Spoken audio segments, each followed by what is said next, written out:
welcome to The Weekly. I'm Jeremy. I'm Chris. And this week on The Weekly, for headlines, former Blizzard president starts a tabletop company, and Critical Role launches a publishing company. Oh, yeah. And for our topic, I thought we would talk about gatekeeping. Okay. So I've got a question for you, Jeremy. Okay. If you, air quote, manually stimulate someone with a skeletal hand, is it fingering or are you technically boning? Inquiring minds want to know. It could go either way. I mean, both would be correct. Does it matter if the skeletal hand is plated in gold? Does that change it? Makes it better. It makes it better. Yeah, it feels better, I think. No, I just been spending all my time reading Harold the Ninth by Tamsin Muir, which is part of the Locked Tomb trilogy. It was Gideon the Ninth, and now Harold the Ninth, sent me by Jamie. And that book is morbid and brought up that question in my mind. Nice. So, yeah.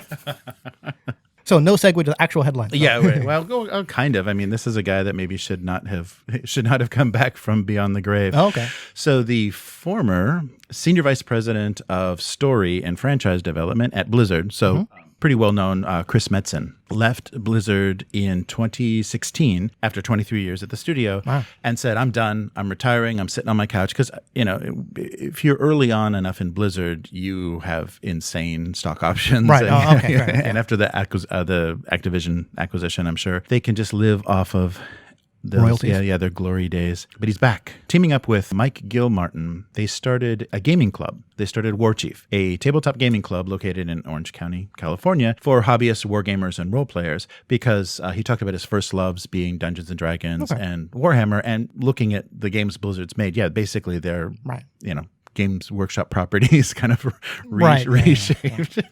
And that's been their inspiration for a while. So now they're going back to, and it wasn't clear. It was kind of vague about what future projects they were going to be heading, but they said it all was inspired by the club. So it was more than just a club. Warchief is also a premier development studio focusing on creating games and telling stories across all types of media. So Chris and Mike have recently announced that they're hard at work developing worlds of imagination under the Warchief banner.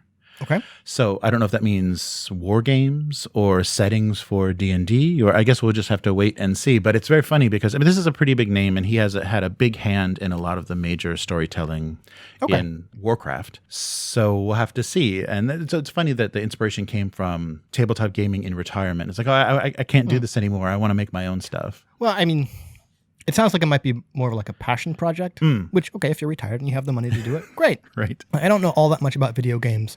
But if you're kind of like the narrative person, I wonder what kind of games they are going to make. Because my impression is that video games, even kind of like sandboxy ones that you're getting, are, because you're dealing with a program and a computer, more linear than tabletop role-playing games. So while I'm sure some of the skills in being a narrative designer translate over to writing tabletop games, you can put a narrative in it, and it's called metaplot, and I get the sense that most people don't really like that anymore. So I'm just wondering what of those skills kind of translate over, since you can't put out like a story in a tabletop role-playing game. Yeah, I wonder. I wonder what they're thinking, and if they're looking at how crowded the market is. I mean, maybe just try to cash on, we're former Blizzard execs. Oh, maybe. Yeah, and so that might lead them to crowdfunding and things, because they can cash in on their names and their reputation to try to get some attention. But yeah, it's a pretty crowded market, and everybody's making a miniatures war game, and everyone's doing content for 5e. So, I guess if they distinguish themselves and if they have enough of a unique voice, maybe. But but I thought that was funny. I guess you can't stay in retirement forever when you're frustrated with the quality or maybe the storytelling of maybe that's what sparked it. Yeah, right. In a world where you can get a Netflix special by being popular on TikTok. Okay, yeah. This would have been something that would have been unbelievable, decades ago. Is a group of people playing Dungeons and Dragons together and then videotaping it has become a huge presence in the industry, right? So this leads to probably something that would never have happened before, but Critical Role is now launching a tabletop game publishing company. So previously they worked with Green Ronin, Fandom, and Wizards of the Coast to produce various books based on things that came up in their campaigns, but now they're going to do it themselves. So Darrington Press was announced today. So Matt Mercer and the Critical Role team are launching Darrington Press. Darrington will be led by Ivan Van Norman. And you might know him from Hunter. He was running Hunter's Entertainment, and so worked on Alice is Missing, Altered Carbon, Outbreak Undead. One of those I backed. Yes. It wasn't Altered Carbon. Sorry, he was also the game producer for Will Wheaton's Tabletop. Oh, well, at least that show, which I only watched a couple episodes, promoted a whole bunch of different games. Yes. Oh, yeah. That gave you a good taste of what was out there. But it had Will Wheaton. Anyhow. Ouch. All right. So they've already announced 4 new games that are coming out next year. Okay. Yeah. The first was Uk Otoa. The tabletop game is a battle for life and death on the Lucindian seas. This was a game that I guess they were holding on to the game design for years. Now this is a chance to actually publish it. So Which seems like a board game from what I saw. Yes, it is. Yeah, it seems like a lot of these. I think only one of these is actually a role-playing. Oh, really? Okay. Setting. Yeah. I got the sense it was none of them, but I didn't read them all that closely. So that will be the first one coming in first quarter of 2021 if the world goes well. Yeah. The next in second quarter is Critical Role Adventures. So you can play the characters of Vox Machina. So embark on your own journeys through Exandria with the Critical Role Adventures. I'm glad this is audio-only podcast. No one can see my face. Right. And I guess they've made an effort to not just make you play through things you've already listened to. Like you're not going to play. I wonder. I've not listened to the show. I don't care one iota about those characters, but that was what my first thought too. Are you just going to play these characters and replay the adventures you already listened to? And you know what? Even if you did, I'm sure there's a market for it. Oh yeah, definitely. Yeah, this time we can ship these characters, and there's all kinds of stuff to do in that setting. Quarter 3 will bring us Syndicult. So this is another RPG product. So Syndicult is set outside of Exandria, so it'll be the first thing that kind of doesn't take place in their established world. It'll be part of a mob of families in the modern magic world. They guard secrets while battling for power. And the last one, so fourth quarter, will bring us Guardians of Matrimonia. So Guardians of Matrimonia is a game of pre-built decks in which players are pitted against party-crashing monsters. So there's a wedding party. That's the first thing I thought. And so they're also doing deck-building games, all right. Or not deck-building games. Yeah. So the game is over if any of the players runs out of cards, and win if the monsters run out first. Okay. Pretty big variety. So I guess if they're bringing other talent in, then they're going to be doing more. How far can they extend this brand? But I guess if they're going to stream these games, like they're going to, preview these games on their stream to their critter audience, that's a huge market. Well, I think depending on how these, again, I'm not a business professional by any sense of the word, depending on how those games do and how those games actually play, I mean, Critical Role already has a massive audience. Right. So they already have their customer base that's rabidly loyal. So I'm sure these games are going to get bought even if they aren't on the Critical Role stream. Right. But I bet they will be, which is just more advertising. When this got announced, I saw, of course, chatter on Twitter saying WotC should probably be paying attention to this. Because if anything, this is something that could challenge D&D's superiority. Right. And it wouldn't take much for them to say, oh, yeah, I guess we're not going to play 5e anymore. We have our own rule set that we're going to, I think they would lose some of their audience if they did that.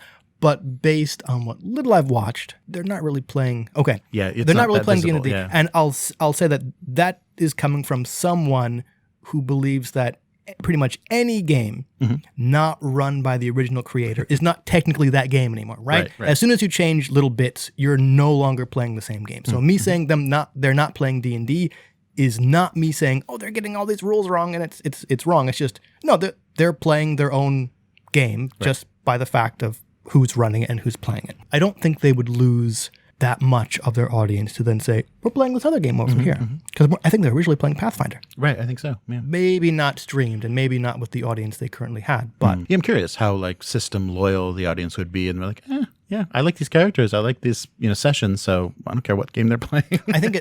I think there's some of the fan base that's that, and then I think there's some of the fan base who, depending on who made the accident or the rule slip up, people then get hammered with Yeah. the rules lawyer saying, you're playing it wrong, blah, blah, blah, blah, blah. So Yeah, just seeing this announcement just made me realize how amazing this is and how we're in such a unique time where you can take a very small amount of success and then just kind of roll that into a huge empire of I feel like crap now because I've had a very small amount of success and I have yet to see any kind of rollover to any kind of an empire. Well, you didn't do the right voices, I think.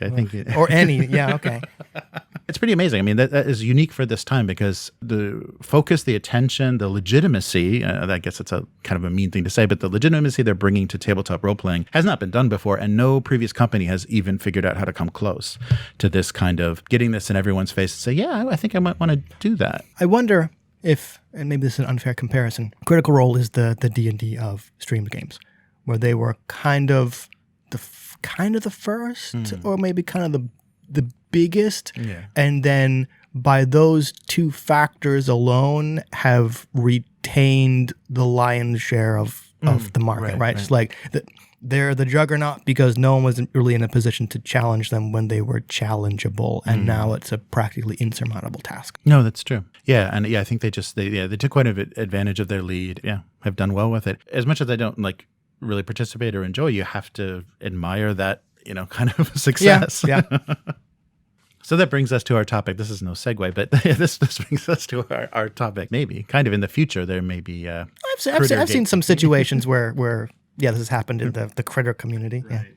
Yeah. So I wanted to talk about gatekeeping, not as a defense of it or an attack on it, but just kind of. Oh, so we're going to both sides this thing. Yeah, right. An examination of what this is, like where this came from and why people do it. And I think instead of being frustrated by it or disgusted by it, like understanding kind of the origins or the motivations of people that are doing this is important so that it may not be an insurmountable thing. And it may be many organizations of, social groups or organizations of people have a kind of hazing or a jumping in or something that you need to pass a certain bar to kind of be part of the social group. And unfortunately, with nerdier types of media, it becomes a little obsessive and a little weird. And I can just remember, like early comic shops as a kid being really oppressive places and not welcoming. Like some people ran their comic book stores to keep people out. Right. They didn't want little kids wrinkling the books. Who does? They wanted people to just, give me your pull list and, tell me what kind of books you like, so I'll recommend more for you to buy. It wasn't a very welcoming place. And then I had the experience where the owner of a comic shop gave me a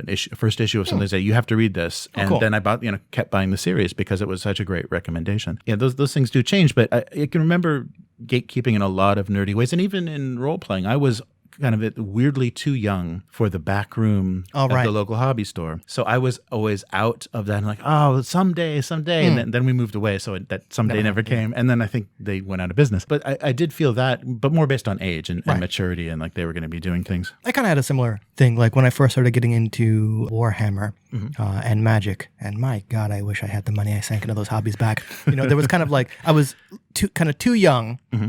To go towards like the back of the store where people were playing, or like the first couple times I did that, I felt someone kind of like took advantage of me when like playing Magic. I'm kind of like, oh, now I'm like, oh, that kind of sucked. Right? So yeah, I understand that, but I also understand not wanting age, especially not wanting like little kids to kind of run around and mess stuff up. Right. In a larger sense, like gatekeeping, I do understand at least one of the motivations, right? Like for people who have sunk a lot of time and money into a hobby, you want to, and I'm sure I've said this before, you want that investment to feel like it's worth something. To do that, one way is to kind of make people who haven't sunk that amount of time or effort into whatever hobby you're doing feel like they don't belong in that club, right? Like I've done something that I want to be valuable, therefore I have to make people feel like if they haven't done that thing, they can't be part of this club. Right. So I have a question for you. You've mentioned in the past that you don't like the term lore. Okay. Does that have a connection to gatekeeping and kind of how it's used, or what's your kind of uncomfortable? Mostly, it's a word that I feel gets overused, and mostly it like when I run a game or when I play a game, like I don't really care what's in the book. I care what's happening with the players and the characters in the story, and saying, oh well, according to lore, it's like I don't care. Did it pop up at our table? No, then it doesn't exist, right? I don't really care. But then. Yeah, you mentioning that now, it also does have a little bit to do with gatekeeping, where people talk about like the lore and they've studied up on, all the background and lore, and not always that can be a way to gatekeep. Say, okay, you don't know this thing, you haven't studied up on this thing, so you are therefore not part of our group. Right. And I think, like you mentioned, Warhammer, I think in like 40K, that comes up quite a bit. Like the lore masters are keeping people. It's like, this is your, this is what you think Space Marines look like? Yeah.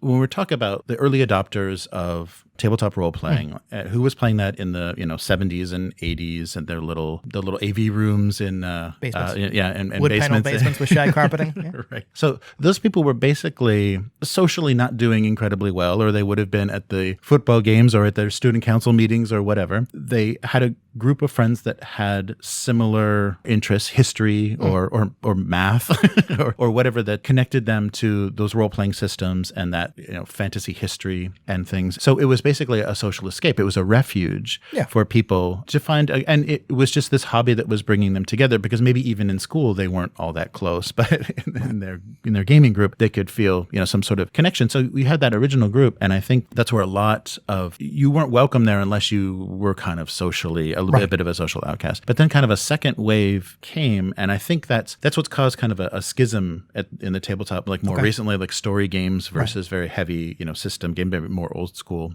system games, is then the theater kids found out about role playing and like, wow, I can do voices and I can be a character and I can think about my motivations, and so like we talk about spotlight time and things, it's like things that definitely sound like they came from theater, high school theater club. And people like being more interested in the story than the mechanics or the the lore or making the world. It's just like, what would my character do in this situation? And so those are two really incompatible groups, because you have introverts and extroverts trying to, like, those groups aren't going to mix. And I think that's where a lot of clash comes between, like, you want to do this and I don't want to do this. I could see, like, I can see that even in terms of like big groups of introverts and extroverts are kind of like the theater, and I can't think of an analogy for like the original kind of rules heavy thing. So yeah, look, those two schools of thought, I can see them clashing. I can also see them clashing if you have individuals like that within a gaming group. I mean, like, how many DM questions are around the idea of balancing spotlight time and people not being happy if the game's only combat, and other people not being happy if all they got to do was talk. But yeah, so I do kind of see the potential for that sort of thing popping up. Yeah, and so then it's interesting as we're kind of entering an age of inclusivity and kind of like being very mindful of the kind of stories we're telling and how we're portraying certain like fantasy races and things, that things have to be more opened up. And then so that, I think that just makes people defend things a little harder, in some ways. Either defend, no, we have to be completely open and we have to be completely safe for everyone at the table. And then things like, safety tools and things are invented. And then the older thinking is just like, no, if you can't handle it, stay out of my club, stay out of my basement, just, they really don't want to be disrupted, And I think, I'm not sympathetic, but I can at least understand that. Like, there is a sense where, again, if you've devoted a lot of time and effort and money even to a hobby, on the one hand, introducing that hobby to new people or welcoming new people into that hobby gives you new people to talk to and new people to share that interest with. And kind of, that's kind of the goal of a hobby, right? You now have more people to talk to. On the other hand, I can understand not wanting to devote kind of time and energy into teaching someone how to do that hobby. So, like, I'm not saying you shouldn't let people in. I'm saying I kind of understand a little bit of the pushback where, like, if you have a gaming group that's been together for a while and someone new comes in who hasn't played the game, you're going to have to devote time to them to teach them to play and for them to kind of like catch up and get comfortable. And after you do that, you have this new person who you can play with and have this experience with. And that's going to be great. I understand the reluctance for some people to want to devote that time when they could spend that time enjoying the hobby rather than, I'm going to say babysitting, which is kind of maybe not a fair word, but I'm sure that's how some people see it. If tabletop role-playing has been a refuge for you, and especially if like childhood memories or earlier memories of it, it's like, yeah, this was a safe place for me to be a nerd, and nobody made fun of me, and this was really fun to be like this. And I think then if you return to it back in later life and still have that thinking of this is my refuge, and you are disturbing it. Your very theatrical character voice is bothering my. Well, it's kind of like, and it's, I guess, not stereotype, but I've seen that argument before, right? Where people complaining about, oh, now the popular kids are playing D&D. Right, or now the popular kids are doing this, where I understand the sentiment, especially if you had the unfortunate kind of experience of being that nerd who got stuffed in those lockers, and the only place you were able to feel safe is down in the basement rolling D20s. Play a different game, my God, right? But like I understand that feeling, even if I don't necessarily agree with it, right? Like you, honestly, you got to let that go. Yeah. Oh, yeah. But I understand why you would feel that way. There's definitely things between those two groups, those kind of two generations, there are definitely things to be learned and things to be exchanged that'll make both experiences better. But, if you're stuck in your ways that this is how you play, this is how we've always played, then it's a bit hard. This reminded me a lot. I was listening to a video essay of someone talking about Star Wars. Okay. And they were talking about how the original trilogy, and then starting in the prequel, and then, of course, the sequel, Star Wars went from a myth to an allegory. Okay. So it was talking about something universal and good versus evil, and something that kind of had to have a conclusion because it was mythical. Okay. Heroes of light, heroes of darkness. And then something changed because the world kind of changed, and that simplicity is not what we wanted. We wanted something more complicated. We wanted something that reflected the outside world. Okay. And so that's why you got kind of Bush Jr. references in the prequel trilogies and things. So we wanted something that had the complexity and the gray area, felt more realistic. So it moved away into real world allegory. Things represented things in the real world. And I definitely think that's probably where people also differ. Like, I don't want real world outside events to be reflected in my game. This is pure myth. This is pure fantasy. But I think a newer generation does want that. They want the kind of social complexity. They want to represent themselves politically.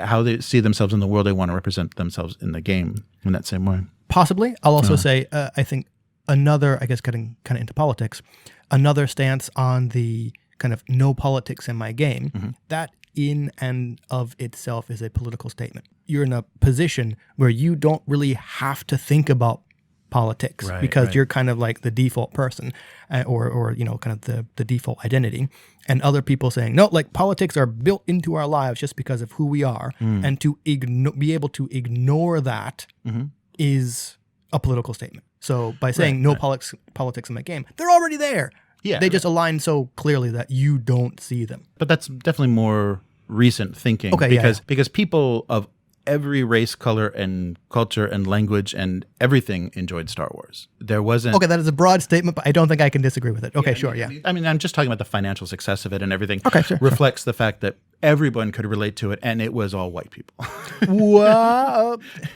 I'm saying that when things are mythical, you're not looking for yourself in that. You're looking for these deeper universal stories, and you're not looking for smaller, complicated details. And that's why you could enjoy that's why D&D is having such a difficult time fending off current criticism, is because we're looking for analogs in the real world about what you're talking about. Originally, we're just talking about forces of life and death or order and chaos. And once you start aligning those to real world situations and things, it gets ugly. It feels very, I'll agree with that. Once you start aligning it to real world things get ugly. But I might be going off track and we can bring it back around. But I think if everyone was able to enjoy Star Wars regardless of your identity, I think it was an in spite of or despite the fact the cast and the original was largely all white, rather than being kind of not identifying. It was if that makes sense. It's like, okay, this was a commercial success. People can like it. For some people, it was I like it, but or it would have been better if, or I can look past these things, whatever. Right. I think it's mythical in nature, and it's the simplicity, the non-complex way that the story was presented just struck a chord, just like, people just responded to that. But we don't want that anymore. And that's why Star Wars can't be that anymore. And that's why tabletop, can't be that anymore. And so gatekeeping, and like you're saying, if you're trying to keep politics off of the tabletop, or you're trying to keep people doing it a certain way, it's going to be difficult because, a lot of sensibilities have changed and people are just aware of more things going on, even in their entertainment. Yeah, no, I can agree with that. Yeah, so I guess that was a meandering discussion of gatekeeping. Yeah, I think it's just something to keep in mind, and just like any social group, if you're able to nerd your way past, someone's gatekeeping defenses, maybe that is a satisfying position, to have finally impressed someone with your knowledge of the Forgotten Realms. Oh, and I haven't gotten to Senpai notice me because I've memorized all this Forgotten Realm lore. Oh my God. So that's the moral of this story. It's a frustrating thing, but it's bound to exist because when people organize into social groups, they always want to have some sort of security gate. There's always metal detectors at the door. No, I don't know how you can avoid it in the larger picture, but I do agree that once people kind of start forming into groups, there's kind of an us and a you, right? But like I think I would want that membrane to be permeable, where like the you are people who are just not interested in this thing, as opposed to people who aren't interested enough. Yeah, and keep it in mind, like the harder someone is gatekeeping you, probably the less fun it's going to be if you actually made it past that gate anyhow. You know, at least for that person, right. And so it's like the Woody Allen line. I wouldn't want to belong to a club that would have someone like me for a member. Right. Yeah. So you may be enjoying grilling them or showing them how dominant you are in a certain popular culture. But is that really the atmosphere? No. And if you're the type of person who would do that, not interested. Right. Yeah. So I mean, it's a good sign about what the group is going to be like anyhow. So where can people find you? On Twitter, as always. That's Hivemind, HYVEMYND, where I am tweeting out Harrow the Ninth spoilers, because that's the book I'm currently reading, as well as a couple parenting tweets mixed in there, because that is pretty much the extent of my life, those two things. Nice. Yeah. So necrophilia and parenting. Spoilers, but yeah, there's implied necrophilia in that book. Yeah, right. I think, yeah. Sort of the peanut butter and chocolate. Yeah, necrophilia and parenting tweets. Wow. When you put it that way, I have a very interesting life, don't I? Okay, anyway. So if you'd like to support the weekly, please visit idleredhands.com, and you can support us on Patreon or a recurring or one-time donation. So that's it for this week. We'll be back next week. Later, mortals. Bye.